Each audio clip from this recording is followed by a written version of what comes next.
All right. Okay, we call the meeting to order at 6:35 p.m. Welcome to the November 13th, 2023 special meeting of the Library Commission.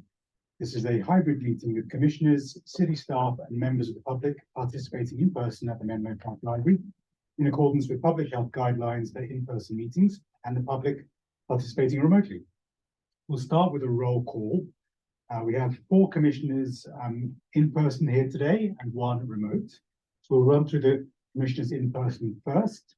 We have Commissioner Katie Hedrick, Vice Chair Padneet Singh, Commissioner Jennifer Wise, myself, Chair Ansi Belagabudi. And we also have Commissioner Carol Alton, who's appearing remotely under AB 2449 plus code provisions. Nick. Sorry, it's two-sided. I was saving paper. I was trying to. I didn't mean to throw you off. I apologize. Staff present include Assistant Library and Community Services Director Nick Hector, and Librarian number 2, Nora Mercer. And Nick is also the Staff Liaison for the Commission. Nick will be helping facilitate the meeting. Nick, could you please take a moment to provide instructions to the Commission and members of the public in attendance on how the meeting will proceed? Thank you, Chair. For members of the public who are attending this meeting virtually and wish to provide public comment, after the chair calls for public comment on the item you wish to speak on, please engage that raised hand function at the bottom of your Zoom screen. For those who are calling in from a landline or cell phone, please press *9 to raise your virtual hand. Members of the public attending remotely who wish to speak, please take a moment to make sure your first and last name are updated on Zoom, or you can provide your name and the spelling as you are called to speak. Public comment will be heard in the order received and is limited to 3 minutes in length. For members of the public attending in person, there are speaker cards available on the table over here. And if you would please complete one and turn it in to me before public comment is called for the item you wish to speak on. I would make a note that we have a special meeting of the Library Commission tonight, which means there is no general public comment on items not on the agenda, but the chair will call for public comment on items on the agenda as they come up. With that, I'll return the meeting back to the chair. Thank you, Nick. And before we proceed, are any members of the public in remote meeting on Zoom? There are not. Well, let's jump into it then. So we have a couple of presentations to start. So the first one is item C1 on the summer reading program. Nick will be making the report out on the 2023 summer reading program. Nick, over to you. Thank you, Chair. Let me just pull it up here. Everyone see that here? Okay, great. So just a quick overview. It's been a few months where we've been dealing with other business, mostly dealing with the MPCC, but we like to give a report out on the summer reading program. It's one of the largest programs held here at the library every year. So we provide during the summer reading service to the city-run child development programs, service to the public, and we do special events. So we'll start with a report out on the preschool and summer camps. Now we normally do, let's see, 1, 2, 3, 4, 5 story time visits a week, normally to, not during the summer, to the child development facilities. So 2 classrooms at the Menlo Children's Center here on the Burgess campus, 2 classrooms at the Child Development Center in Belhaven, and 1 visit to the Belhaven Youth Center. During summer, the classes, there's camps at the Child Center, so it's a little different than when it's sort of day-to-day child development. And so we'll do visits and story times at the camps that are there at the child development facilities, but we will also bring the kids into the library where we'll do story times here or at the Belhaven Branch Library, and we have games and activities for them as well. The kids get a prize book to start and end each of their camp sessions, and we normally track things on an app called Beanstack, but we also have reading logs, paper reading logs for and sticker books for the school-aged kids. So there were 13 library staff doing those story times during summer reading, with 4 visits a week, about 55 hours spent doing those visits. And we gave away 567 free books. Oh yeah, sorry, no worries. You missed my thrilling introduction.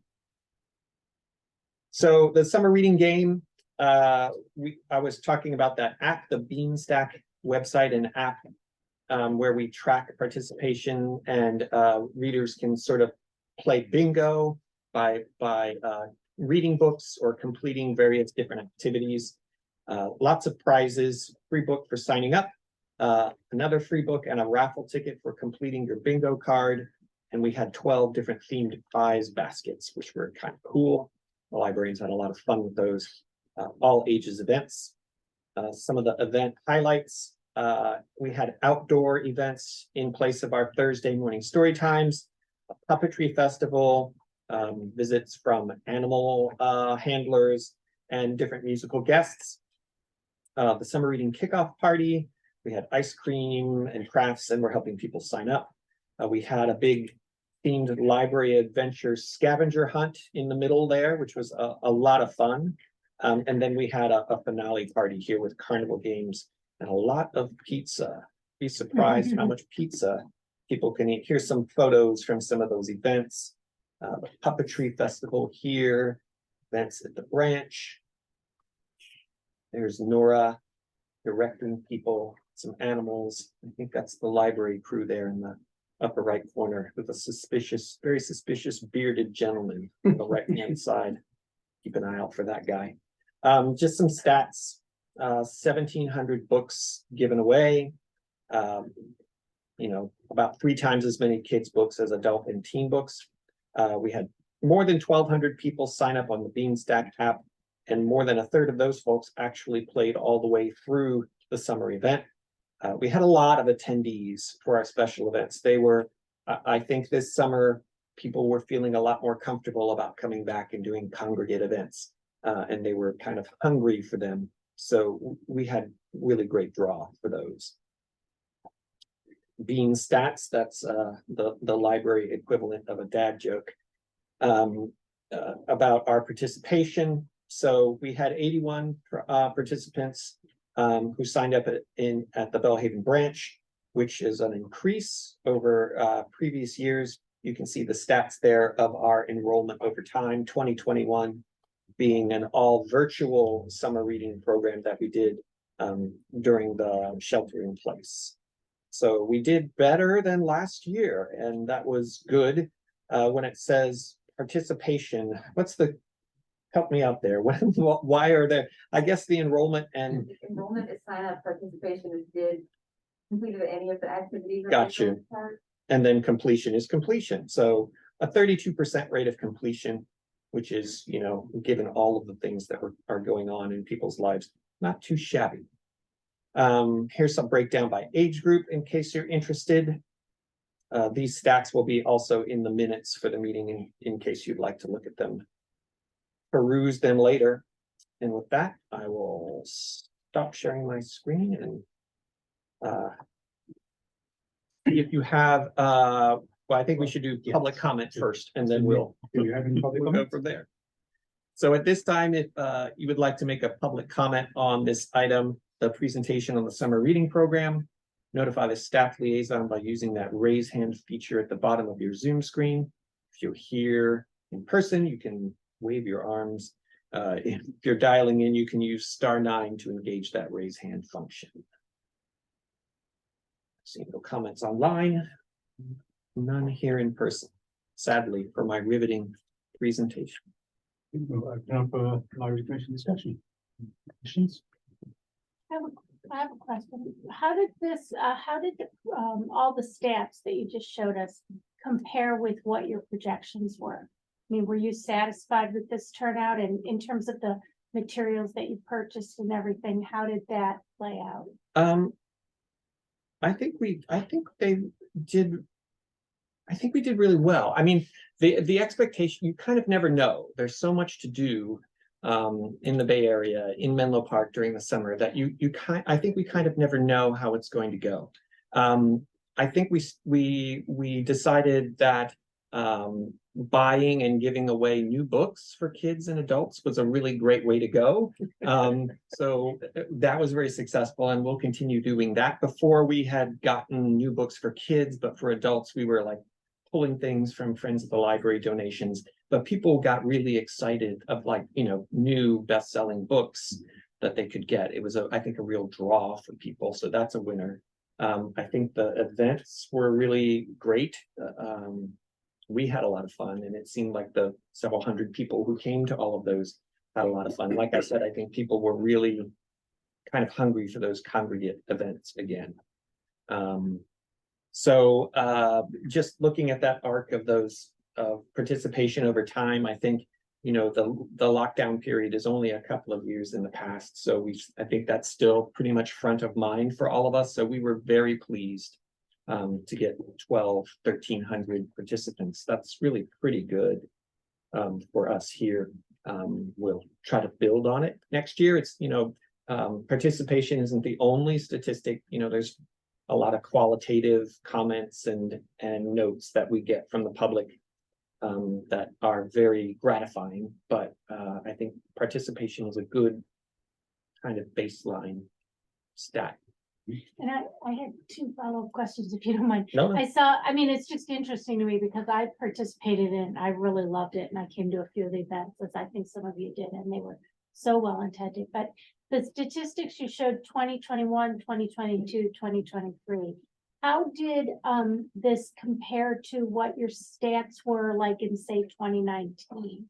Not quite as many, but pretty good in my recollection. I'd have to go back and look. We didn't do as many big events in 2018. We did a lot more smaller events kind of scattered through.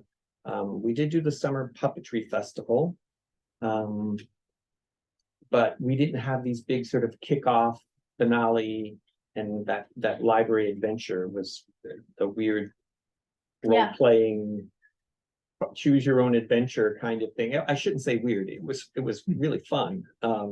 I think we were a little surprised by how many people thought it would be fun too and come and geek out with us. I didn't think we thought as many people would be interested in that. So I'm not quite sure. I can check on it and get back to you about like what the 2018 stats were. Well, no, 2019. 2019. I just was curious because you want to see, you know, we have to take that pandemic period and kind of qualify it. So I wondered in terms of the growth, and it definitely seemed like I mean, the number of books you gave away were so great, but then coming to some of those events, it was like a flash mob in here. I mean, it was almost like as big as this place is, it wasn't big enough for that. So we were a little overwhelmed. Yeah, I think we'll be better prepared next time. Yeah. The other question I had is maybe I didn't notice and you said it. So if you did, I apologize. Did you have any statistics about the bilingual or alternate language materials that were given away? I don't have them because I just asked for a summary report, but I can get them and I can report out next time. I was just curious if that was something that, you know, you adequately planned for, and were you surprised, delighted, disappointed in participation for people that weren't looking for English only materials? I don't think we were disappointed. I think, yeah, I don't know numbers, but I know that some of the non-English language books in children were popular, especially bilingual, like picture books and word books, but in adults and teens, not so much. Because I was just thinking about projections for next year, if you are having a similar program in Belhaven and the percentage of Hispanic people that live in Belhaven, whether there would be, you know, if anybody had given you kind of insight into what that would look like next year. Yeah, I mean, I think in general, our collection of materials for children in other languages and bilingual is stronger than our collection of materials for adults and teens. I think that's generally true. And I think maybe that's people just come to expect a better bilingual or a better collection of materials in other languages for kids than they do for adults here. And maybe that will change with some of our purchasing for the new MPCC, where we are really sort of leaning into more materials in Spanish, in other languages, for adults and teens as well as for kids. Thank you, I appreciate Yeah, your sure. responses. A couple of questions. One comment, I did attend some of the events with my 5-year-old, especially, absolutely love them. So I guess the first question would be, do you have a plan for events going forward similar to those things? I thought they were great. There was a flash mob, there's a huge queue for the pizza. I don't know if there's like a thinking around trying to do something once every quarter around certain holidays. I just want to hear a little bit about potential. Yeah, if I cast my mind back to 2019, we did have sort of quarterly larger events. We had a large Comic-Con event here, with lots of exhibitors, hundreds of people, a full day event. We had Science Night once or twice a year, which was always a big draw, lots of exhibitors, lots of hands-on stuff for everybody, and maybe 400 people or so attending those. So we would certainly like to get those back again. I think we are kind of testing. This was kind of a test to see people's appetite for congregating again.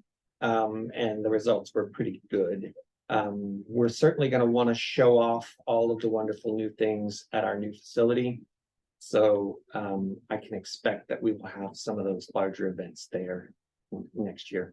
Maybe it's follow up. So, because the summer finale, I suspect there's money involved, pizza and stuff, but for the library adventure may not have been as expensive. So I just want to check, there's funding, is that a barrier to doing some of these things, or some of these things you don't necessarily need much money? No, funding's not really a barrier. We're really lucky to be well supported by the city, and really lucky to be very well supported by the Friends of the Library group. They supply most of the money for the programming that the library provides. Our limitations tend to be people. So getting enough people there to handle big events like that. You know, we have a little bit of practice now that we've been a merged department for a couple of years. We have a little bit of practice with the entire library and community services team working on the big community events like the Halloween Hoopla that was just a couple weekends ago, 4th of July parade, something like that, where the attendees are like 1,200 people. So we've got some practice with those, and library team has always been helping out with those events. It might be nice if we can, for the bigger events that are maybe more library focused, bring in some of the team members from the other teams. And you know, it's a good problem to have, to be surprised by the turnout, pleasantly surprised by the turnout at a library sponsored event. So I think we'll start to draw on some of those other teams to staff them in the future. The 4th of July parade, that was a library event?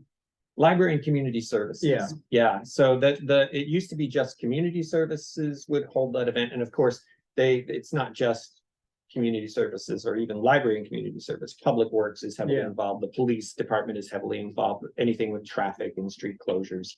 But just the experience from folks on the library team with these big community events, it sort of gives us ideas about the ways we can go for library events. And we know all these folks now, so we'll draft them in. And so how do you conceive of the different thematic things, so science, Halloween, like, I mean, some of it's natural, you're kind of coalescing around a holiday or calendar day, but science, for example, or pets, puppetry, things like that, how do you?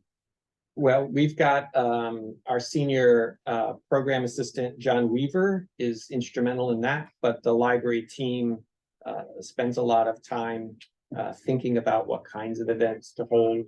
A lot of times, John will sort of provide like a suite of programs. For instance, Mental Health Awareness Month, we might get lectures, we might have open mics, we might have an art program all around the theme of mental health awareness. So that's kind of how they come around. It's not just one. John is really instrumental in bringing all those to life, but the librarians are pretty impactful as well.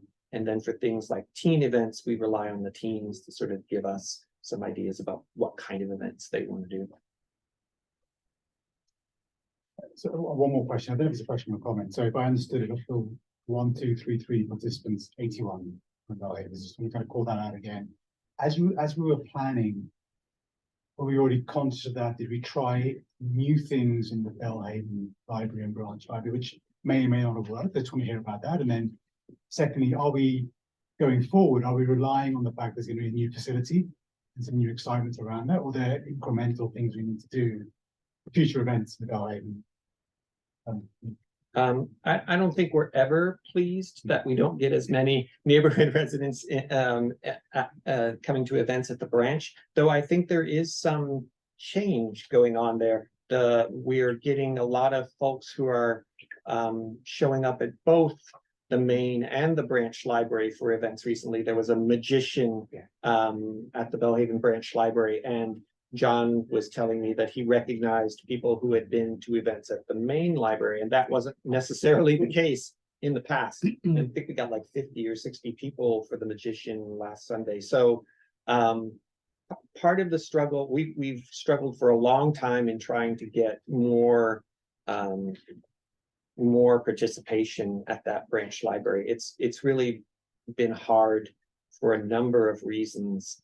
A lot of people in the community just don't consider it to be a public library. It's physically located in an elementary school. So they're like, that's in an elementary school. I'm not going to go there for a jazz concert or a cooking class or whatever, where people have a much different idea of this facility. So the new facility will change that perception somewhat.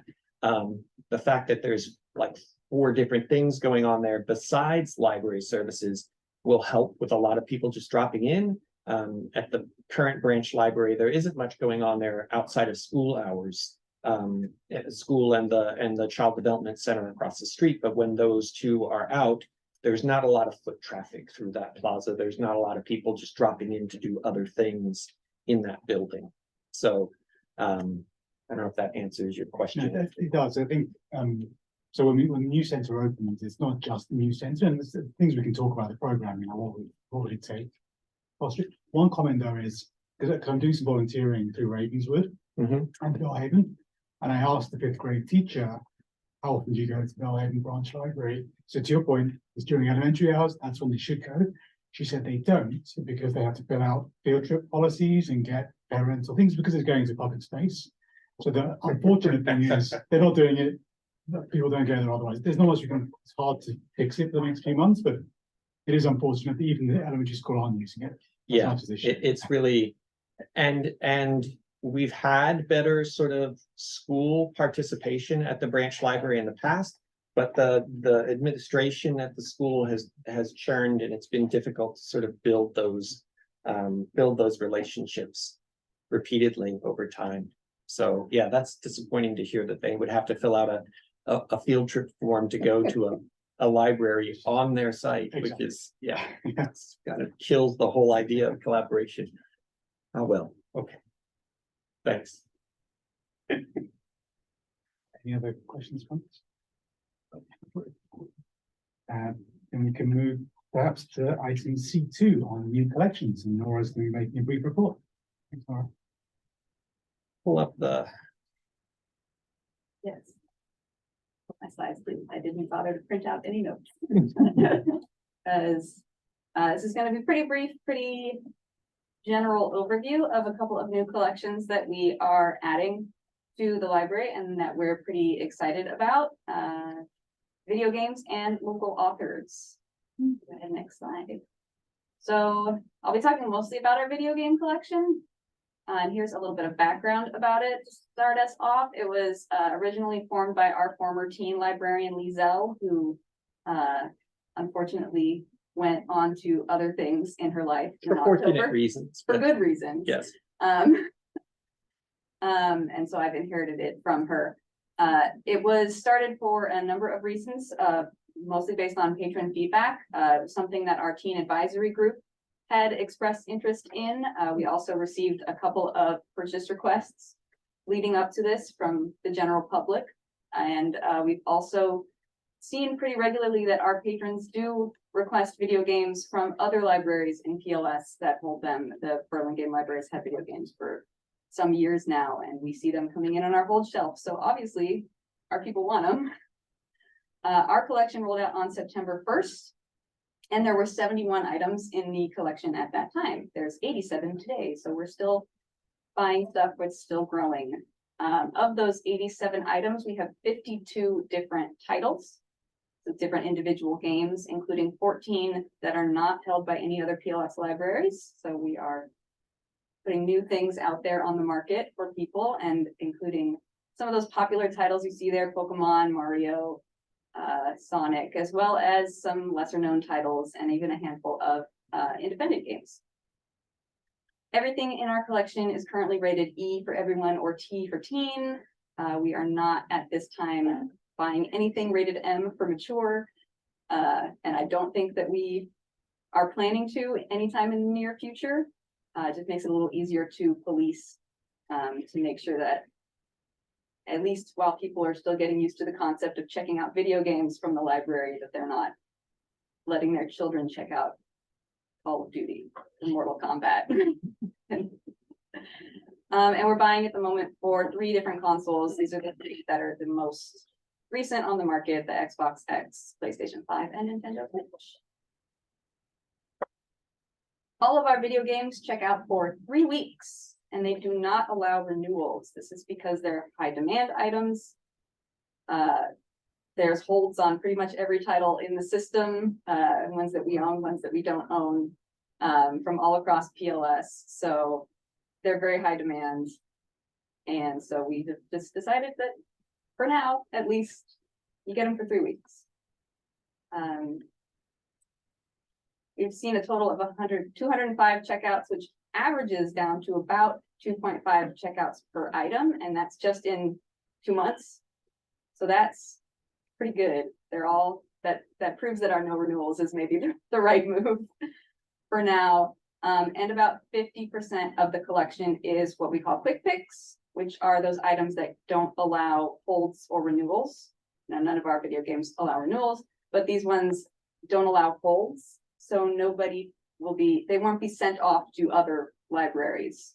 So our patrons will get dibs essentially, and it helps make sure that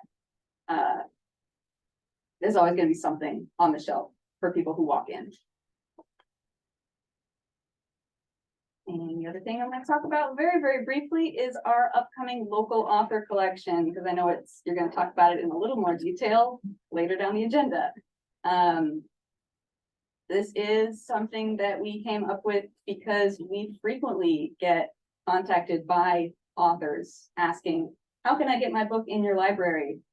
Can I donate a copy of my book for you to add to your collection? And a lot of the times these are self-published books, and our general collection development policy says that we do not add self-published titles to our collection. But there is a very robust community of authors in the area. And we feel bad every time we have to say, no, I'm sorry, I can't do anything, no matter how cool I think your book is.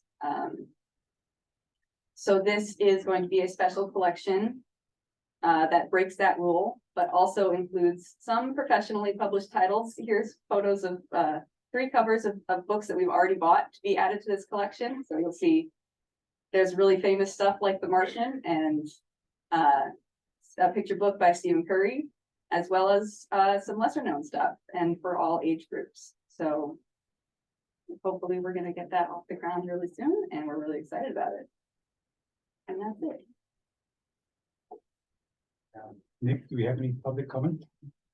At this time, if you'd like to make a public comment on this item C2, the presentation on new collections at the library, please notify the staff by using that raise hand feature at the bottom of your Zoom screen.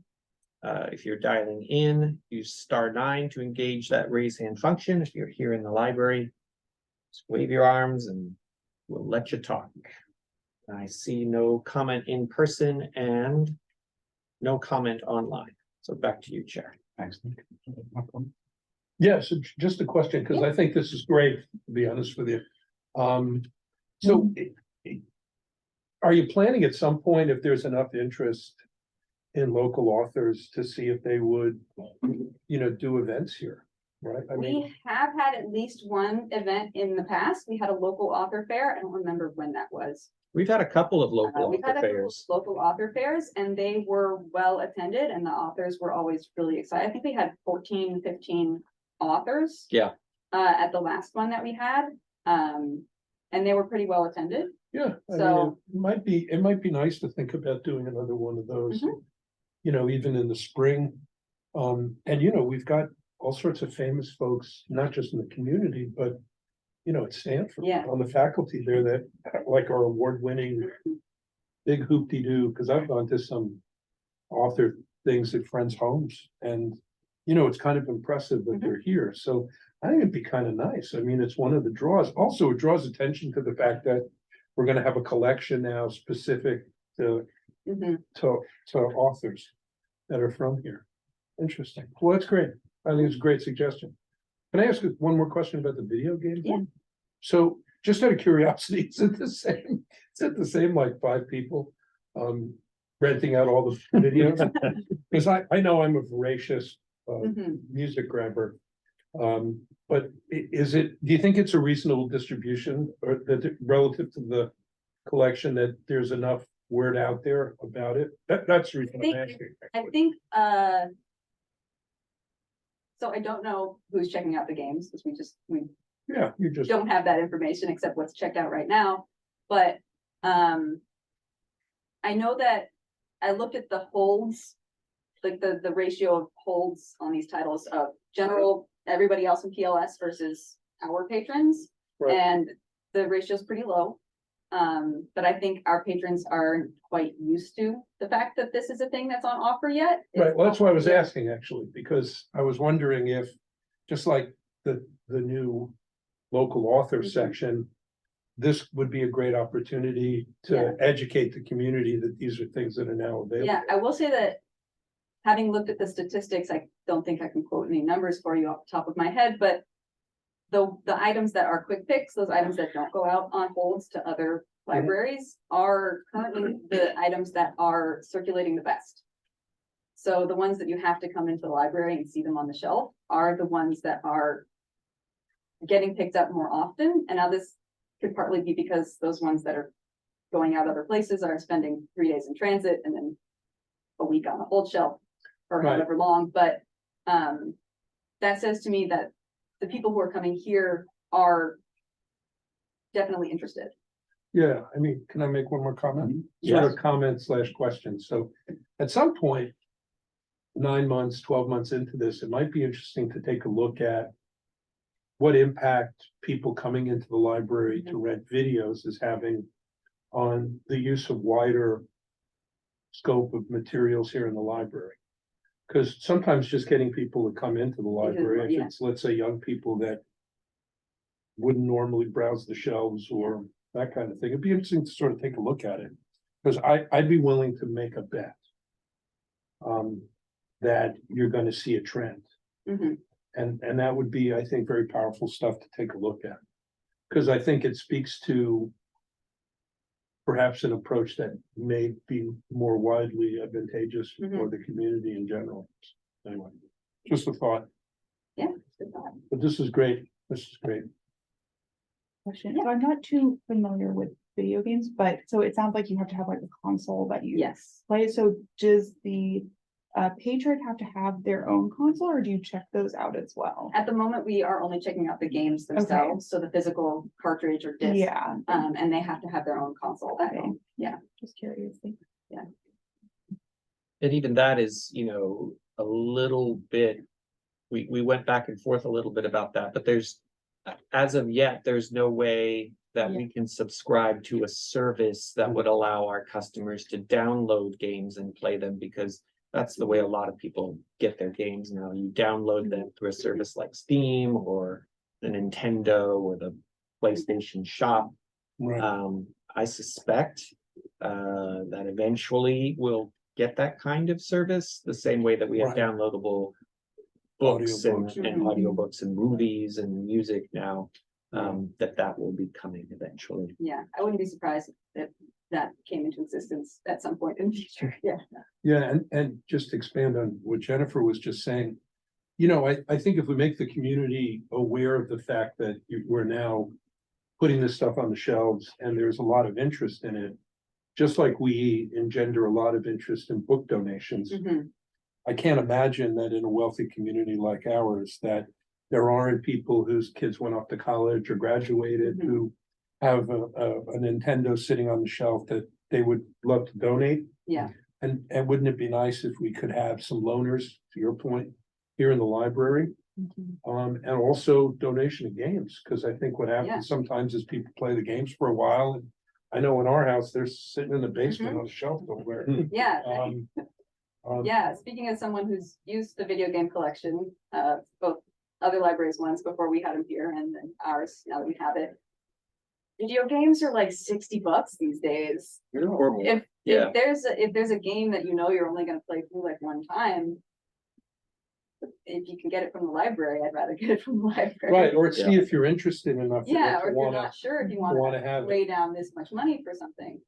Yeah. So I think it's a great way for people to try out new games, to play stuff that they might not have otherwise, so. And can I ask one corollary question? So when people make donations to the Friends of the Library, they'll accept CDs and they'll accept books. What's been the policy on video games and things? I've They take seen, them. yeah, they'll take them. I've seen, PC games on the shelves, like with their DVDs and stuff. I haven't necessarily, that I recall, seen things like PlayStation or Xbox or Nintendo games, except like particularly old ones. Yeah. I think they might be putting those on Amazon, because they don't really depreciate in value that much. Yeah, I mean, there may be worth, if we haven't Yeah. had a conversation Mhm. with the folks that run that, to find out if there might be sort of a path towards maybe having some of those pass through to the collection. Yeah. Directly, as opposed to their monetary value. Particularly if there's really this much interest in having 2 or 3 copies of some of these things, Yeah. might be nice to have. Yeah. And it's costing the library system X number of dollars to purchase new ones, obviously they have to be functional and stuff, but Mhm. Yeah, interesting. Anyway, thank you. I have like 4 questions. Yeah. but they're not for it. So I'll put it all out there then. Related to the videos, I was wondering about 3 things. One, just the 3-week policy. Are there fines or anything related to that, or you haven't really had a problem with people? we haven't had a problem so far. We are, overall, the whole library is late fine free. Right. I didn't know if there were any like certain categories where it's okay to have a fine or not, just because of that. In general, no. I would say the replacement fine on any of these, if they kept it long enough for it to be billed to them, would send them into getting a physical bill pretty quick. All right. So, The second is do we have the capacity, in practice or in planning to have in-library play for people that want to do these but don't have their own consoles? that's a great question. I think we have had events, like I can remember several different teen events where they were doing, you know, or Smash Bros tournaments and things, and or Wii game festivals and things like that. So it's something that we would be interested in doing. I think that you just have to start balancing uses at that point. That tends to get kind of rowdy, and so since we haven't had like an enclosed teen area at the main library, it's been difficult to have those with any kind of frequency or like drop-in times. Because this it really totally strikes me as one of those things that is, has to do with, what your socioeconomic status is. And for kids in schools talking about all of these, anybody can borrow a book, take it home and use their eyes to look at it. But, just like we have a lot of people coming in to use the computers because they don't have a computer at home. this really strikes me as one of those key things that if we're making these things available and kids are taking them out and talking about them in school and everything else, I would love to see there be access for kids that can't play them at home to be able to play them here, you know? Mhm. Particularly if it seems to me that almost anything that we are lending to people to use, we should be thinking about how can everybody use the thing we have to lend, you know? Anyway, no more soapbox, just I think that would be a really good thing to think about. And the thing you mentioned about the mature stuff, I just wondered, are you getting requests for the mature stuff? Are there adults that want to get that? And So far, we haven't had any specific requests. Purchase requests for video games were pretty rare. I think because people knew that we didn't have them. Or it didn't occur to them that they could ask the library to carry video games. So we haven't seen you just those haven't added requests in that. before, but if and when, probably when, rather than if, eventually, I'm sure we'll see one of those requests. I think that's when we'll probably consider whether we open up our purchasing ideas. Okay, Yeah. and then, related to the authors, kind of in the same, vein that Alan was talking, I did look briefly at the policy coming up and, I'm interested to hear the report, but if authors are coming and they want to donate, they want their book in the community, Mhm. I don't think that there is a shelf in the Friends bookstore right now for local authors, is there? I mean, if don't we think have so. People offering to donate their self-published books, I just think, oh, I can see why you don't want to get into. I know libraries have to purchase library versions and everything, but, I mean, it's probably a discussion for the Friends, not us, but. Yeah. I wonder if these authors would be willing to donate copies to be sold in that bookstore to benefit the library, but also to get their name recognition in their community. We'll say that in the Friends Library, if it's a signed book, they'll put a thing in it. Mhm. Yeah, And if it's a local author, they'll put a thing in it. yeah, And then if it's a hot new book, they'll Yeah, sometimes little put a tags. little strip in Yeah. there. So they put a little strip of paper that's blue or yellow or whatever. That way, when you see them on the shelf, you you know, that eventually, one's special for some reason. right, you know, Yeah. and then you could take a look at it. And they're trying to highlight something. It usually is reflected in another couple of bucks on the price, but Is this local author policy that we're talking about tonight, is this something that's brand new or is it just a revised thing? It's new. We Because haven't it had a seems like policy if- before. If I was a local author and I was finding out the library was doing these things, I would be wanting to be feet over here and get you some copies of my book, so this may all be something that Mhm. is coming up more and more, but a shelf in the $1 books are always a bargain, so Mhm. Yeah. anyway, thank you. But just wanted to add to Commissioner Hathaway's soapbox on accessibility. So I don't know what the answer is, and I understand the loudness it can cause. But I am like, there's lots of folks in the community who don't have consoles. They see the games, there's nothing they can do about it. They may leave not feeling very good about that. So I don't know the answer, but if there's certain hours, certain times, and it won't be for all the games. It's not for a game you play through, but it's things like Madden or a sports game. Yeah. You can drop in for half an hour. So I'm sure it's on your radar, but I just want to advocate that as well. If it's just the accessibility of being to know about it, then if everybody's talking about it, I mean, I'm thinking about kids at a lunch table. If everybody's talking about it and you're the only kid that never has any access to it, then you're winnowed out of that social stuff too, so. Can it be any rowdy than the seniors playing pool? Probably not. Probably not, yeah. Come to think of it. does get out of control. Exactly. Yeah, the dominoes get a little rowdy too sometimes. All that clinking. You know, I think it's with any new collection, we sort of take our best stab at it and then we kind of modify and adapt as we get feedback. Yeah. So we'll be, it won't stay this way as we go forward. We have already modified it. The quick fix were 1 week, like the DVDs when we first started, and then people right away very reasonably told us, you can't finish this game in a week. And we said, yeah, you're right. And we changed it, so now they're 3 weeks as well, just like the regular. Which is good. Yeah. Lovely, thank you. Thanks very much, Nora. Thank Appreciate it. you. Okay, we'll move on to regular business. So under regular business, the Library Commission considers recommendations from city staff on policy matters or administrative actions that require Library Commission approval.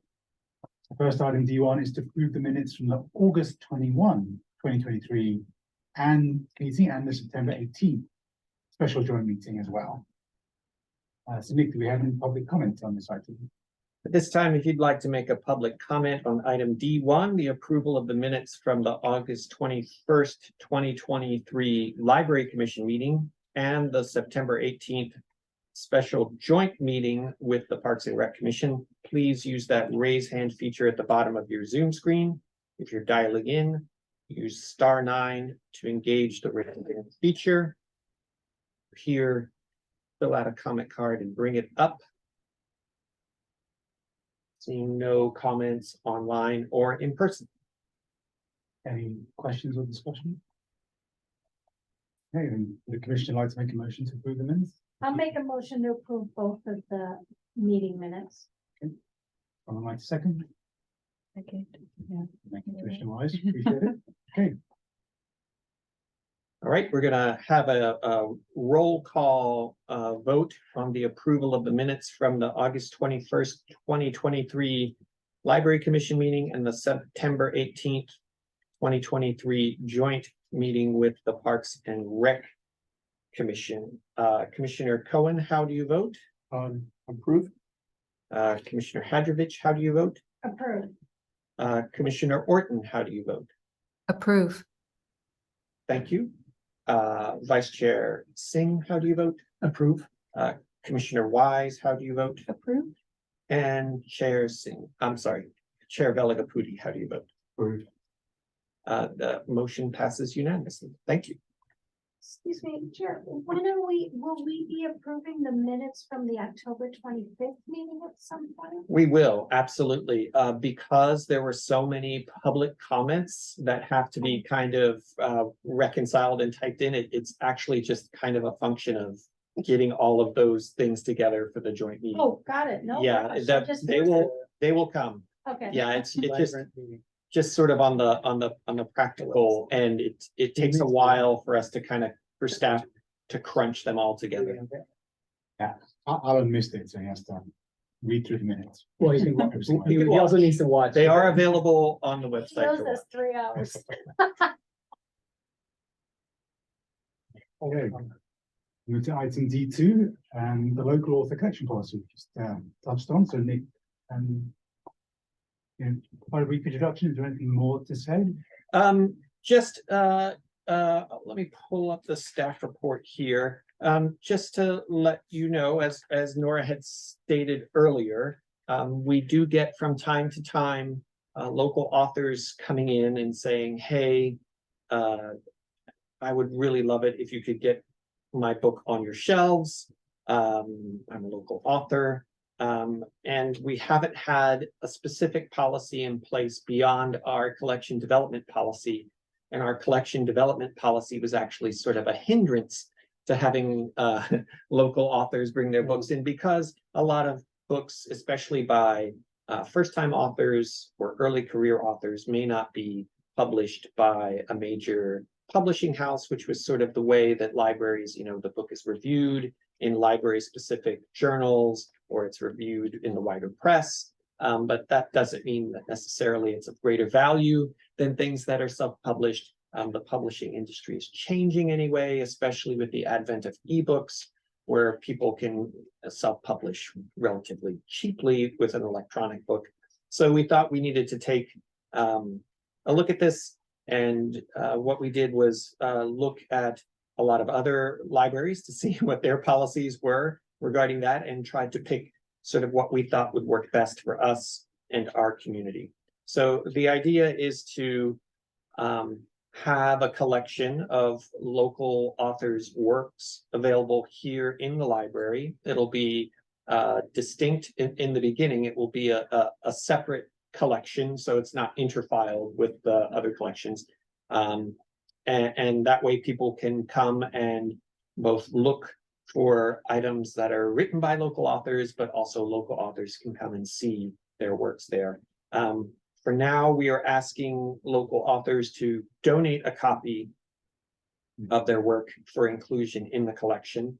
We will be buying some, but we didn't want to sort of set up the kind of expectation that we would buy everything that was published or written by a local author.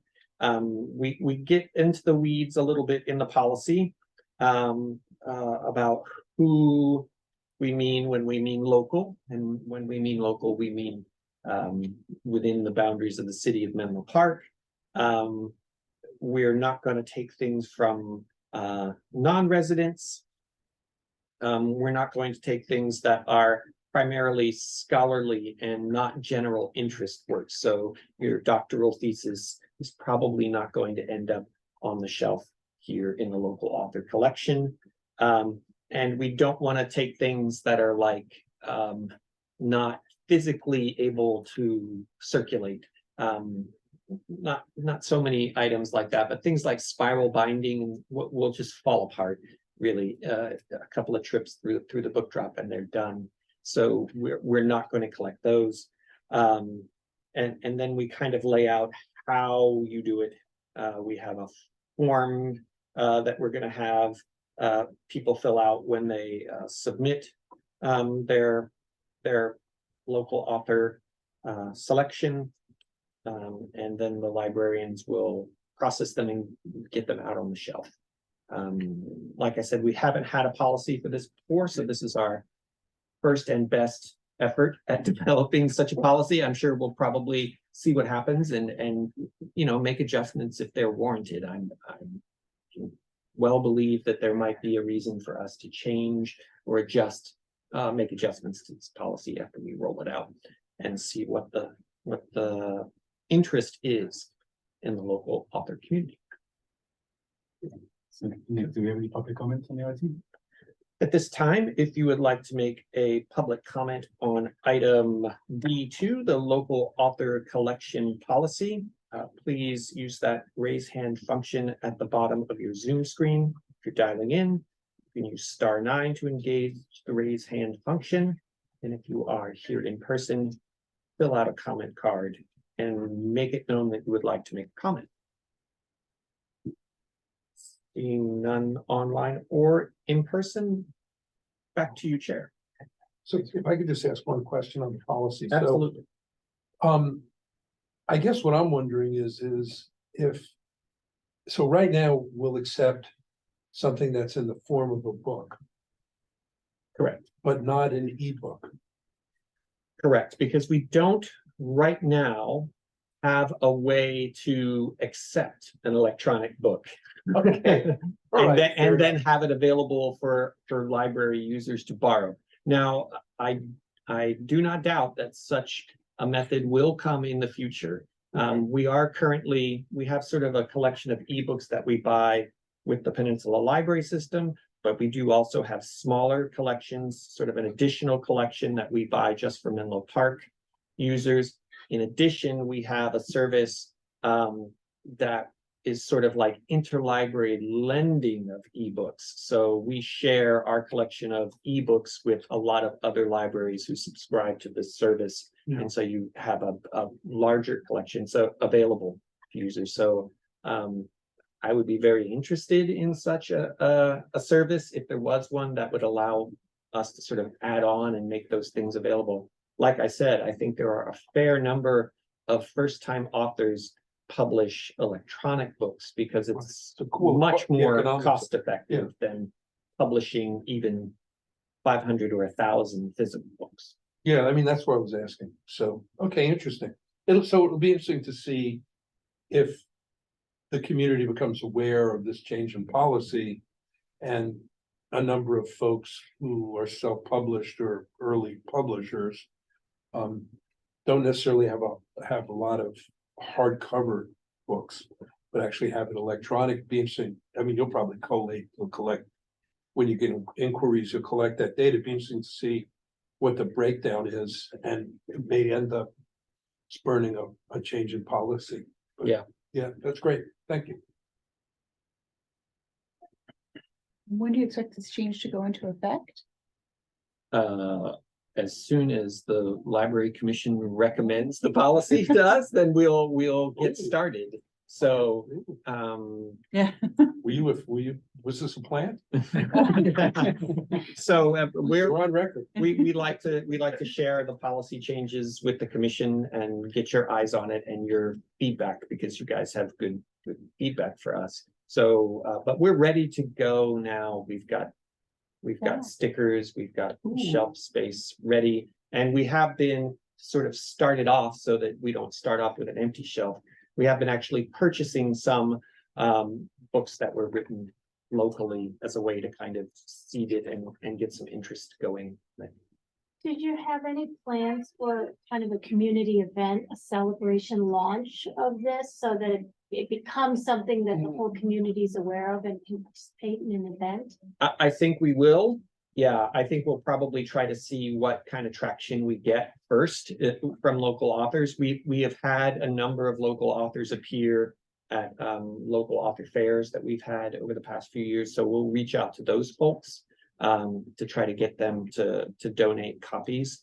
But a lot of times the people who really want to give their book to the library are not necessarily professional writers in any sense. That, you know, they're doing memoirs or they're doing personal recollections of events and things like that. That group is a little harder to reach. But if they're coming into the library, they'll see this new collection, and that will be one way. I do agree that having some kind of public event would be a great way to kick it off. Like a reading. Yeah, Yeah, exactly, like a reading, even a tie-in to Kepler's nearby, does book signings and those sorts of events. I think that's always nice. If you don't mind, I saw, thinking back to Nora's, presentation. So I see a book by a fairly local person, Steph Curry, which I imagine would generate huge interest, lots of people wanting to borrow it or come to an event if he actually showed up at our library, but I don't think he's a Menlo Park resident. So no. do we? I think so- we were probably cheating a little bit there. Right, so what I'm wondering is, Well, like, in general, if it is a conventionally published book. I know I'm not using the right terms here, but if publishers, but you know, if it's something that's gonna be maybe everywhere. Do you broaden what the boundaries for local artists, local author are, so that we can contain it in a local author type thing? Or are we really saying the local author shelf, probably you wouldn't put Steph Curry's book on it, you would put Steph Curry's book in general Maybe we population? could put it on the next I mean, because he's in Atherton and not Menlo it's Park. just I a don't know. little question that popped up because, you know, I'm sure if you're an author that's in Atherton or That's a fair Redwood point. City Redwood or City, you're gonna be like, Palo yeah, Alto or I'm just outside the border. And you know, that's something that because will, it makes sense, you're saying, we're right now how local is limiting it local. to I it's in think, the policy. yeah, I think right now the policy is in the city of Menlo Park. But you know, they may have been thinking worst case scenario that we'll get inundated with Redwood City self-published books. I really don't see that happening, but we have to, Yeah, we have to start somewhere. So we're starting here. I think the Steph Curry book and the Andy Weir book are both sort of like maybe just attention getters to sort of draw some attention to the fact that we Alicia have Curry. this local author collection. Is he, Andy, where is he here? Menlo Park? He's an. He's Atherton. so if it's a got two self-published kids. book, the criteria is you have to be in Menlo Park. Right. But if it's not self-published, if it's published, then maybe you're gonna put on the local author, anyone who's maybe in the Bay Area or something. Yeah, I mean, we have had, because I remember talking to them, relatively well-known Nancy Farmer, who wrote a lot of well-known sort of teen novels. Jean Duprow, who wrote City of Ember and that series of books, was a Menlo Park resident. I don't know if she's still local. I haven't seen her in a while. So there was some crossover there between actual Menlo Park residents and popular authors. But I think you're right. I think the distinction is mainly the self-published Right, within the city of Menlo Park. and that. And maybe and the we should, Policy makes that Yeah. clear. I can't remember off the top of my head if it, if it doesn't, we can look at it and make Yeah. sure that it does. yeah. Because Nick, the way that it's written now, it says traditionally published authors have to be from Menlo Park. It doesn't say, it's not broader. I mean, the way it's written now is narrow. Yeah. So, well, I don't know whether Nora was putting Steph Curry and Andy Weir up as local-ish. I suspect that that's the case to sort of drum up interest in it.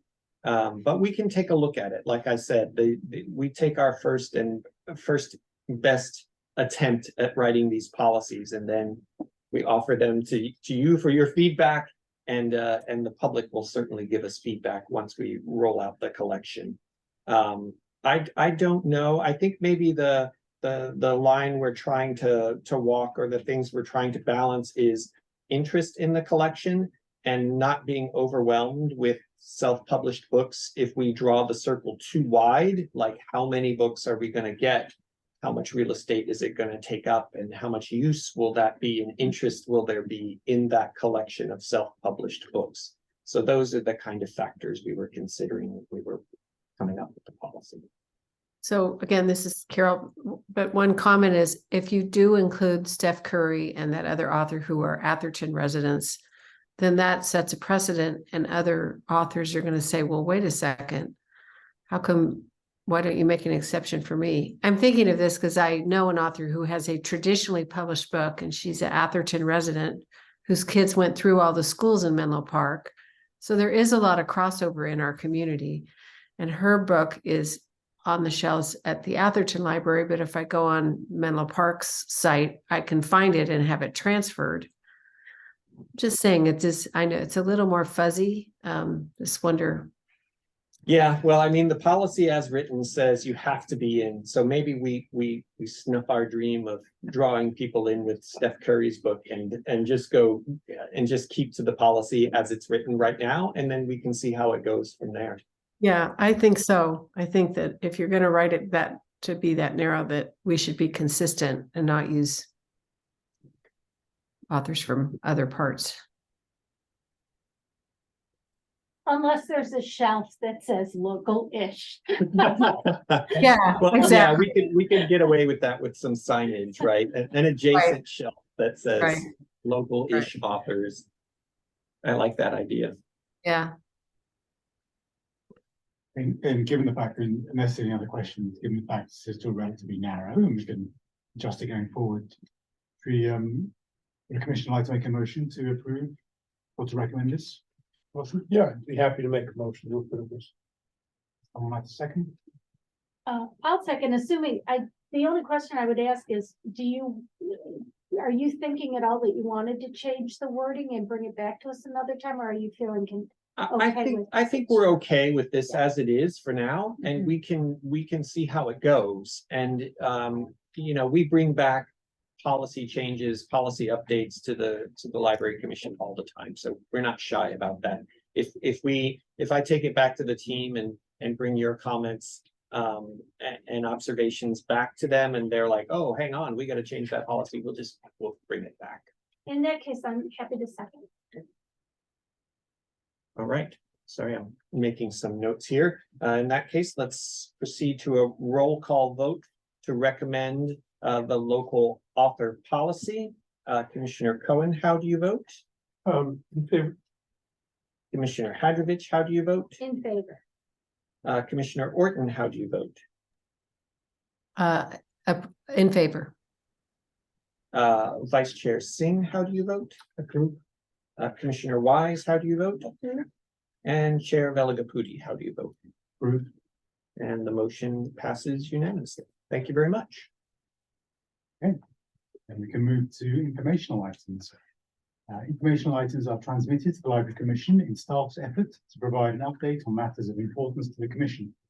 Informational items are not action items However, a commissioner, city staff member, or a member of the public may request to make a comment or ask a question on any of these informational items. The first one is a department updates and stats. And Nick will provide a brief introduction. Sure, we're trying to be good about monthly, at least, getting our statistics out in front of you guys so you can have a look. Just to point out that so these are department statistics for August, September, and October. And then there was an infographic down at the end. I don't want to make anybody seasick by scrolling through statistics, but down at the end, there was an infographic from the state library, which took some statistics from our annual report of library use and just schnazzed it up a little bit.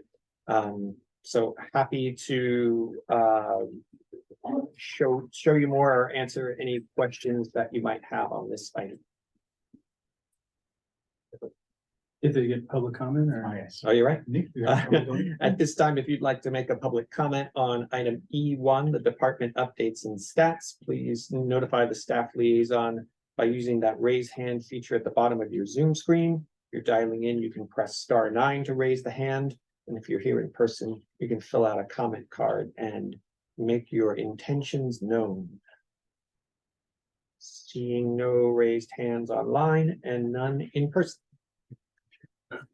So I think it's great that you pull these statistics together. I think what would add more value for me is a couple of things. One is to see for the relevant activities where you identify the number of participants is to kind of show a metric of how much you spent on the event. To see, you know, are we getting the best use of our The dollar library will be closing. in across 20 these minutes. If you have anything you'd like to different take out, activities. please bring to the front And desk. then to kind of Sessions will build be closed. on something Commissioner Hadjovic said, just seeing it over time would be good to see, you know, are we trending in the right direction? Are we trending in the wrong direction? And then the third piece of data that would be very interesting is just kind of as a percentage of the demographic that you're trying to galvanize, right? So if it's children, you know, how many children live in Menlo Park? If it's senior centers, senior citizens, how many citizens are there that we're actually trying to get to these events and or activities? And so how effective are our programs essentially? But, you know, otherwise, like, these are good stats. They have no meaning.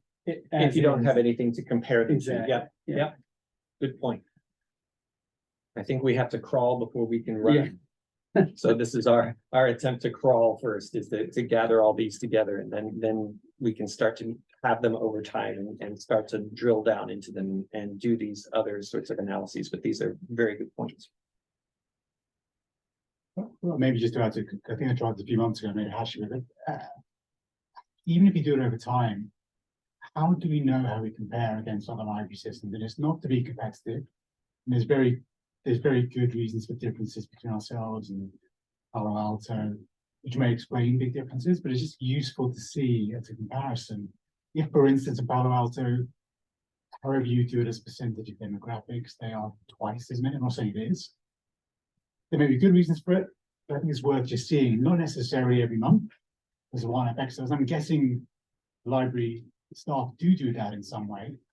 Be useful to kind of bring that up just as a comparison discussion. No, that's a really good point, and it's actually a discussion that Sean and I were having not too long ago, because there is this sort of comparative statistical effort by the American Library Association called STAR Libraries, where basically they measure a certain metrics where they take from the state library statistics all over the country, and then they kind of crunch them and compare the different libraries. They make the comparison based by size of budget.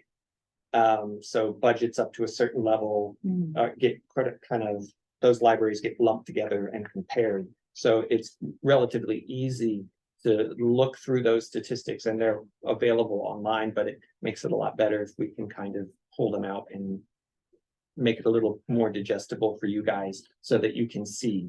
The problem is, it's not a problem, but one of the challenges is that we are a smaller city library, but geographically close to a couple of bigger city libraries, Palo Alto and Redwood City, where in my mind, I sort of anecdotally compare things in those three cities, even though the budgets are very different and the population sizes are different as well. So I think, but I think you guys are certainly sophisticated enough to hold those kinds of facts in your head, and we would point them out as well.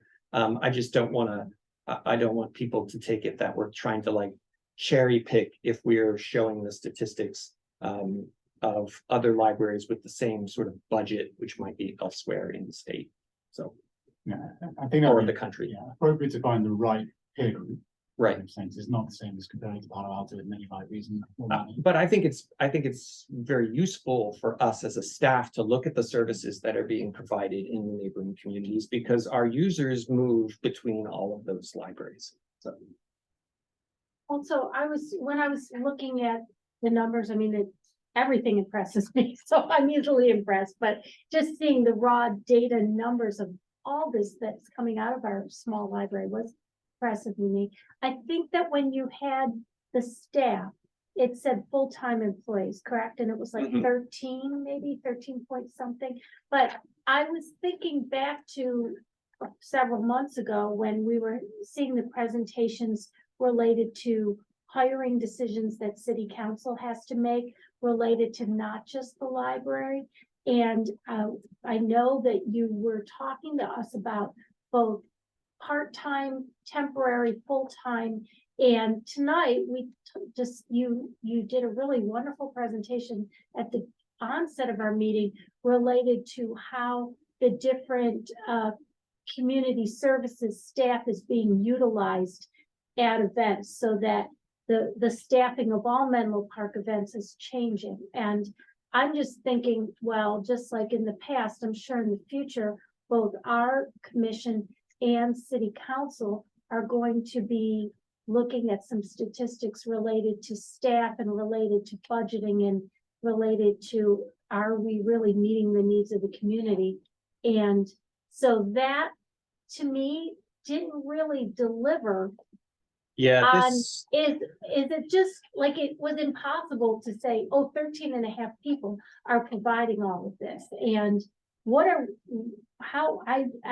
it's not necessarily for this graphic. I realize I'm branching off a little bit from this, which is terrific, but when you're looking at the merging of departments and different ways of using staff efficiently in the city, I know at some point we're all going to be saying, do you need more staff? And if so, in what key areas? And that, I think, is very misleading to us. And maybe it's a disservice, and maybe it's an incredible gift. I don't know, but it doesn't seem to be completely honest to me. yeah, terms of- like I said, this infographic is sort of spit out by the state library based on their questionnaire, the questionnaire that we fill out for them annually. And the way they count staff is not the way that, say, Sean and I count staff, because I think they are looking at credentialed library staff. So the number of folks with an MLIS degree, which is not even our own HR department will take experience in lieu of degree for certain job But classifications. I wouldn't want a citizen to maybe stand up at a city council meeting and say, look, I saw this graphic. And they're able to do all of this stuff with 13 and a half people. So why are you now asking for the budget for 2, 3, 10 more staffers when they are bragging about what they're doing with this? So, it makes me worry a little bit down the road that if this stuff is part of our public record, as look what we can accomplish with 13 and a half people, it could be problematic. I got you. And I think that it's, you have to, again, balance between kind of tooting your own horn for things that you think are accomplishments, and also, providing enough context so that people understand what those numbers are. And I think, Vice Chair Singh, that's kind of what you guys are talking about, is give us some more context so that we can sort of make a little better sense out of it. I actually didn't think this was boasting. Like, I No, no, don't, no, this doesn't tell me anything, actually. It just tells me that there's raw numbers and right. what's the denominator? You know, going to enough of those city council Yeah. budget meetings and, Yeah. and hearing from the community, you never know what is gonna be zeroed in on, and, Yeah. and maybe I was looking at it thinking, wow, how is that? That's not the full picture, because we're more informed from all our meetings that nobody's showing up to, but, I just was curious for our own point of reference is, do you have some pain points right now related to staffing, or are you doing okay? And, you know, all of that Well, along I with will be closed in 10 minutes. If you're along working on with a laptop, you the can't more leave your work information in shutting other down. areas to The give us a restrooms good are now locked. picture of, you know, Got you. what are our talking points if we're out in the community? Got you. And I think in general, as Sean said in his presentation to the city council last week, you know, that there's, the concern is trying to open a brand new multi-service facility without additional staff when you're offering additional services. And also the general concern that it's, we have a higher vacancy rate than we should have. And it's not just us in the city of Menlo Park. It's a lot of municipalities, and it's a lot of other industries as well, have higher vacancy rates than they're comfortable with. So spreading the butter over more and more bread is not, it works for a while, but it doesn't work long term, and you get problems and have that term. So I do appreciate though you bringing cool stats to us every, you know, if you're thinking of, I don't know if this is a quarterly thing or you're actually thinking you could deliver on this every month, but it's nice to see this stuff. I think we're gonna regularly. try to do it monthly, but again, if getting your feedback is good, because we want to provide, we don't want to just spam numbers at you guys. It's not really helpful. We want to tell an effective story about what's going on in the library and our services. So we appreciate it. One good tactical question. So, 'cause I don't think it was in the stats, but I think we're going to be deprecating the Menlo Park Library app. That's correct. I don't think that's a problem. It wasn't a great app, but do you have a sense of like how many people use the app? Is it something that we use to search and for holes? And with that, is that something that's kind of correct? Anecdotally, I saw most people using the app because it had a nice picture of your library card on it, and you could use it to scan when at the self-check. There really isn't anything in that particular app that you could do that you couldn't do with a browser version of the library catalog. And that was one of the reasons why the library system, which made the change, the Peninsula Library System, decided not to renew that. And they were going to charge us more for the same service and weren't really rolling out any updates. So they're in the process of looking for a new library app. And in the meantime, I think we have a pretty good stopgap, which is just showing folks how to use the browser version of the catalog on their phone, which I do, and it works pretty well. And I take a picture of my library card, and that works too. So I keep going to the app and then it pops up and then I click the link. So it's still faster than trying to, I guess I have to download the links about where my app is. Need that, I can show you that now. Yeah, can thank do you, it. thank you. Please. Okay, should we move on? Yeah. Okay, so, now look at the next item is the Library Commission tentative agenda. About a brief introduction. real fast, we are about to hit our traditional period of changing meeting dates. So January and February of every year, the third Monday of the month falls on a holiday. Next month, interestingly, I thought for sure would fall on a holiday week, but December 18th is the regular meeting date and does not fall on a holiday. I know there's always lots of things going on. If you would, a request to let me know if you can't make the meeting, and the earlier that you let me know, the better.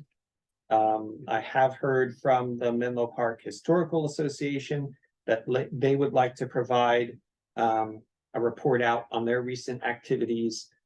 They could probably do it in public comment. I was talking to them to see if 3 minutes was long enough for them or not. But if 3 minutes turns out not to be long enough for them, we can agendize them as a presentation at the top of the meeting as well. And we will bring in the suggestion box comments and responses next month, because it's been a couple of months since we brought that back. And we will have updates for you on the MPCC. We'll have a new name for that project. And I've been working on the department strategic plan update.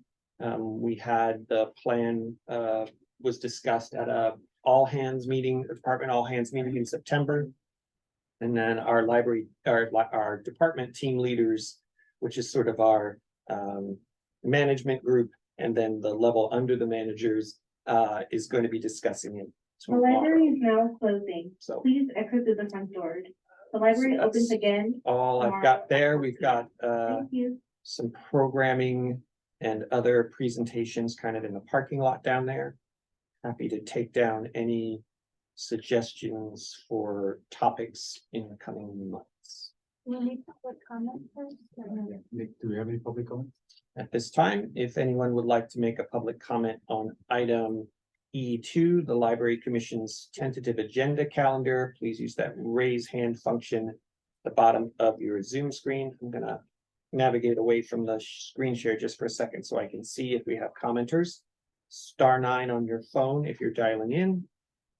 Let us know in person if you'd like to make a comment. And seeing none. Okay, open up discussion.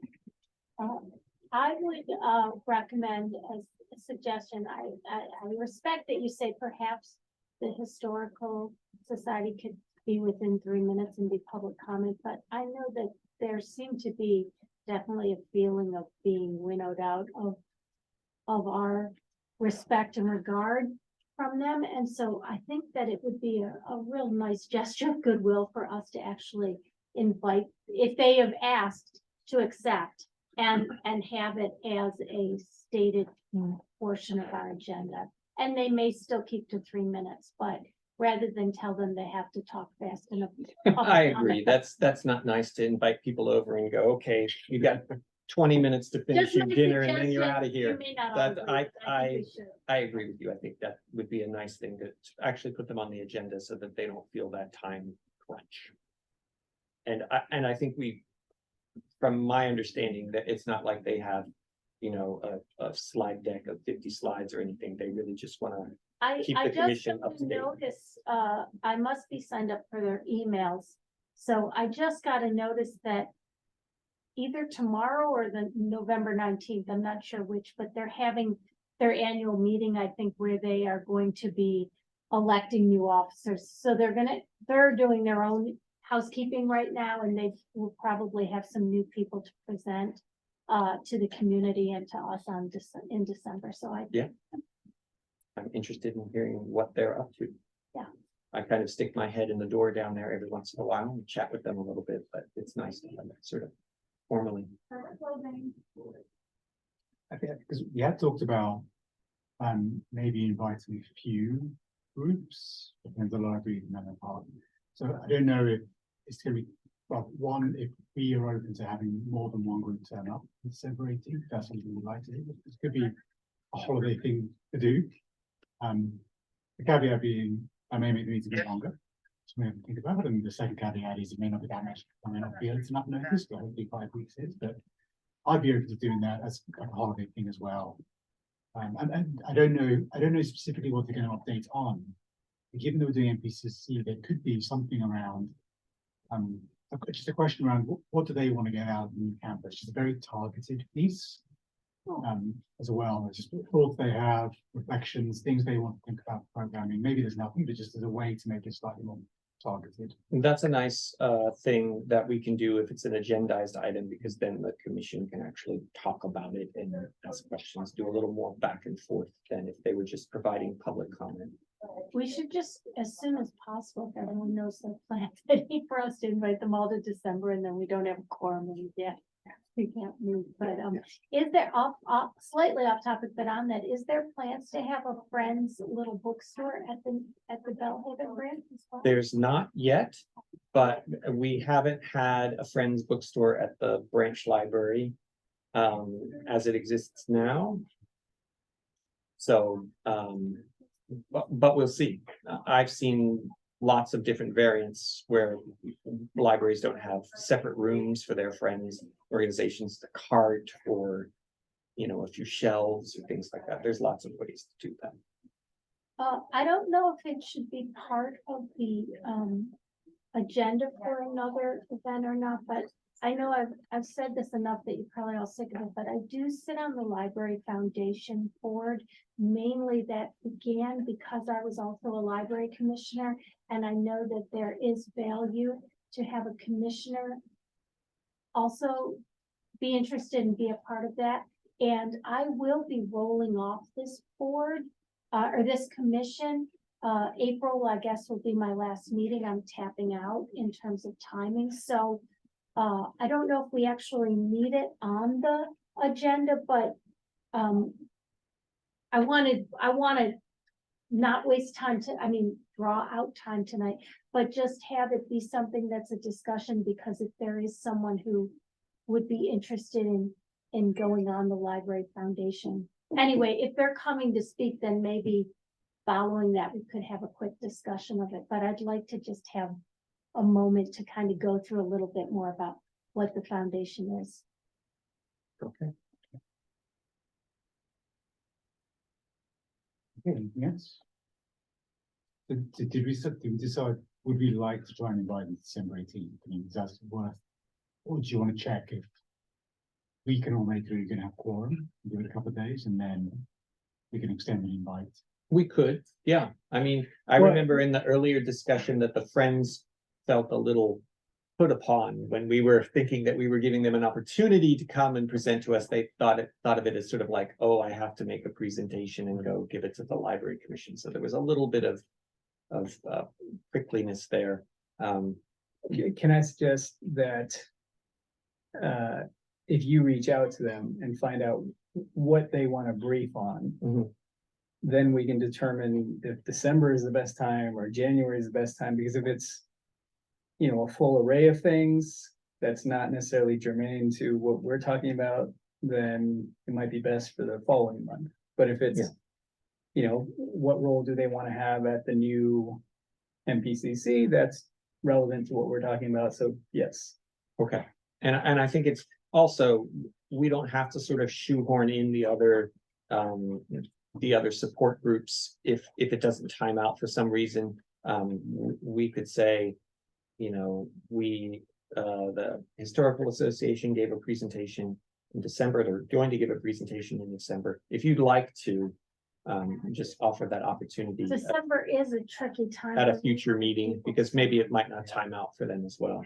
The other thing is I love the topic of what would you like to see in the news, but I wouldn't want them to start to think that we think we have more importance than we do in terms of granting wishes related to the MPPC, you know, like I if think they're, it more as a public forum for them. yeah, It's public. right, but I mean, I community. wouldn't, sometimes miscommunications, people start thinking, oh, you're gonna say yes or no, you don't have.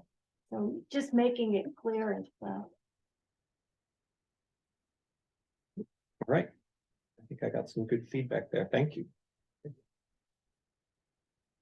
And I think we can move to on-site commissioner reports. Would any commissioner like to make a short report on items of interest for the entire commission? Okay. In that case, we can adjourn the meeting at 8:03. Thanks, everybody. Thank you all very much.